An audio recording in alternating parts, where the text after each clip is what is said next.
A 1/12, B 1/15, C 1/20. ஓகேவா?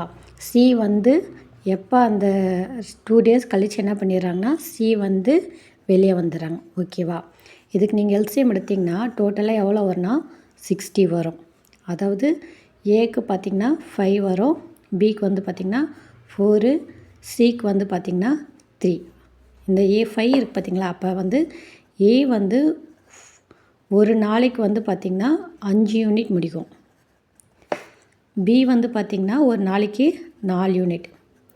C வந்து ஒரு நாளைக்கு வந்து பார்த்திங்கன்னா 3 யூனிட். இந்த கீழே இருக்குது பார்த்திங்களா 60. இதான் எவ்வளோ டோட்டல் யூனிட். டோட்டலாக அவங்க பண்ண வேண்டிய ஒர்க் எவ்வளோ 60. ஓகேவா? ஃபஸ்ட் டே பாருங்கள்.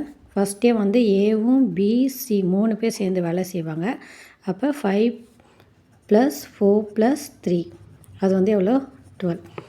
அதே மாதிரி செகண்டும் பார்த்திங்கன்னா ஏபிசி 3 பேர் சேர்ந்து வேலை செய்வாங்க. 12 + 12 எவ்வளோ 24 யூனிட் முடிச்சிருப்பாங்க. இப்போ என்ன ஆயிரும், சி வந்து என்ன ஆகும் லெஃப்ட் ஆயிரும். கரெக்டாக? அப்போ சி லெஃப்ட் ஆச்சுன்னா தேர்ட் டே வந்து பார்த்திங்கன்னா ஏவும் பியும் மட்டும்தான் வேலை செய்வாங்க. ஏ வந்து பார்த்திங்கன்னா 5 + 4 அப்போ 9. டோட்டலாக இங்கே எத்தனை யூனிட் கம்ப்ளீட் பண்ணியிருக்காங்க 24. அப்போ வந்து டோட்டல் யூனிட் எவ்வளோ 60 யூனிட்டு.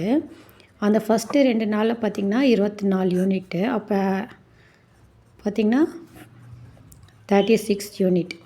ஓகேவா? அப்போ தேர்ட் டேயில் வந்து பார்த்திங்கன்னா 9. அப்போ 4த்தும் 9, 5th டேவும் 9, 6th டேவும் 9. இப்போ கவுண்ட் பண்ணுங்கள். ரிமைனிங் வந்து 36 யூனிட்டா? 9, 18, 27, 36.